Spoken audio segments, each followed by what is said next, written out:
BD news 21। এই যে নতুন করে আমাদের যাত্রা শুরু হলো, এটা একটা মস্ত বড় সুযোগ। এই সুযোগটার উপরে আমি আন্ডারলাইন করছি, এই সুযোগটা যেন আমরা হারিয়ে না ফেলি। এটা শুধু মুখে বললে তো হবে না, সেটা ওই যে আজকের যে আলোচনা হচ্ছে সেটার মাধ্যমে ওটা করতে হবে। যে সুযোগগুলো সৃষ্টির জন্য তারও একটা পরিবেশ লাগে, সেই পরিবেশটা সৃষ্টি করা। তো সেখানে পুলিশ বাহিনী একটা মস্ত বড় ভূমিকা পালন করে। ওই যে বললাম, আইন ও শৃঙ্খলা। আইনটা যদি আমরা সঠিকভাবে প্রয়োগ করতে পারি, শৃঙ্খলা যদি প্রতিষ্ঠিত করতে পারি, তাহলে যে কোনো যুদ্ধ জয় সম্ভব। আমরা নতুন বাংলাদেশ বলে শব্দটা বলি সবসময়, নতুন বাংলাদেশ, এটা কথার কথা না। এটা নতুন বাংলাদেশ আমরা এই জন্য বলি যে পুরনো বাংলাদেশ হচ্ছে অন্ধকার এক যুগ, আমাদের ভয়ঙ্কর একটা যুগ। সেই ভয়ঙ্কর দিন থেকে আমরা সুন্দর ঝলমলে একটা দিনে আসতে চাই, সেটা হলো নতুন বাংলাদেশ। পুলিশ বাহিনীরও মুশকিল হলো ওই অন্ধকার যুগের তারা অ্যাক্টিভ পার্টিসিপেন্ট ছিল, নিজের ইচ্ছায় না। সরকারি কাজ করতে হয়, কাজ করেছে, আমরা কাজ করছি, আমাদের হুকুম পেয়েছে, করেছে, করতে করতে আমরা ওরকম চিন্তাতে পড়ে গেছি।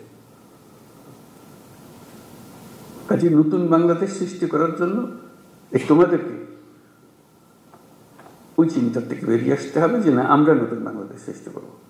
আমাদেরকে অনেক দোষ দেয়, আমরা দেখিয়ে দেবো মানুষ খারাপ না, আমরা খারাপ মানুষের পাল্লায় করেছিলাম, আমরা সে খারাপ মানুষ থেকে বের হয়ে এসেছি, আমরা ভালো মানুষ। আমরা দেখো কি করতে পারি।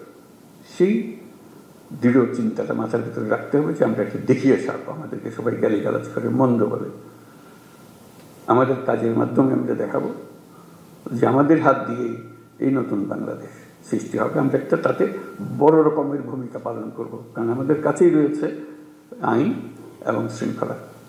এইটা আমরা প্রতিষ্ঠা করব। এটা প্রতিষ্ঠিত করতে পারলেই ওই এনভায়রনমেন্টটা সৃষ্টি হয় যেখান থেকে এটা উড়ান দেবে। দেশটা উড়ান দিতে হলে তার একটা মোমেন্টাম জেনারেট করতে হয়। এই মোমেন্টাম জেনারেট করার জন্যই হলো এটা যে আমাদের আইন এবং শৃঙ্খলাটাকে প্রতিষ্ঠিত হবে। মুখের কথা না, মানুষ দেখলেই, পুলিশ দেখলে মানুষ আশ্রয় পায়। এখন পুলিশ দেখলে ভয় পায়, কি আমাদের খ্রিস্টের মধ্যে আটকে ফেলে, একটা ভয়ঙ্কর একটা ক্যারেক্টার। পুলিশ হলো বন্ধু, এটাই হলো। কারণ আমি আইনের পক্ষের মানুষ, আমি আইন প্রতিষ্ঠা করার মানুষ। আইন হলো আমাদের সবার আশ্রয়, তো পুলিশ হলো সে আশ্রয়দাতা। ওই যে আমি আইনের আশ্রয় নিয়ে আসছি, আইন আপনাকে সুরক্ষা দেবে। এটা যদি আমরা এই ইমেজটা যদি প্রতিষ্ঠিত করতে পারি, অতীতের সব কথা মানুষ বলে যাব। কাজে এটা নিয়ে কান্নাকাটি করে কোনো লাভ নাই, কারণ সেইটা আমরা বদলাতে পারবো না। সেই 16 বছরের ইতিহাসে আমরা বদলাতে পারবো না। সেই 16 বছরের কালিমা আমার সারা গায়ে মাখা আছে, আমি রাতারাতি পাল্টাতে পারবো না। এটা মানুষ হিসেবে আমি আমার কর্তব্য নির্ধারণ করতে পারি, আমি আমার সম্পূর্ণ নতুন ভাবমূর্তি আমি প্রতিষ্ঠা করতে পারি।